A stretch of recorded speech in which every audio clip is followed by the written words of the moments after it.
स्वामी सांगतात बदल घडवण्याची ताकद तुझ्यामध्ये आहे, म्हणून तर तुझी सुरुवात शून्यापासून आहे. श्री स्वामी समर्थ. श्रद्धा आणि समर्पण कधीही वाया जात नाही. ज्या निष्ठेने तुम्ही ईश्वराकडे हात जोडता त्या श्रद्धेचं फळ वेळ आली की कृपा शक्तीच्या रूपाने तुम्हाला मिळतच. चुकीचं काम करताना अडचणी येतात, याचा अर्थ त्या अडचणी तुम्हाला सांगत असतात की तुम्ही चुकत आहात.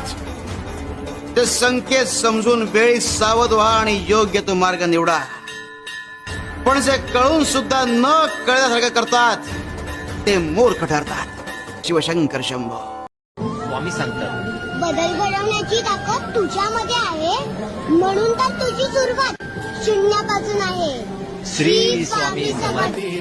नाही कुणी सोबतीला माझे स्वामी.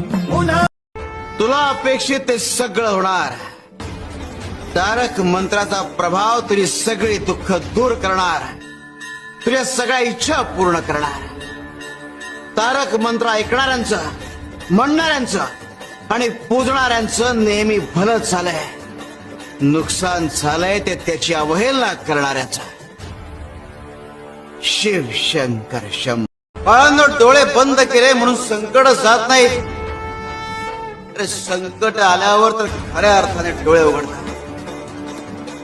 राग आल्यावर थोडं थांबलं आणि चूक झाल्यावर जरा नमलं तर सगळं सोपं होईल. स्वामी, स्वामी माझं काही चुकलंय का?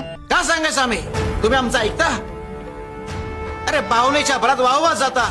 समोरची व्यक्ती कुठल्या हेतून आपल्याशी बोलतीये, कुठल्या हेतून आपल्याशी वागतीये कळायला हवं, त्याप्रमाणे आपण वागायला हवं. त्या व्यक्तीच्या आहारी जायचं का नाही हे ठरवायला हवं. जीवने स्वच्छ, नितळ, निर्मळ असणं आणि गाफील राहणं यात फरक आहे.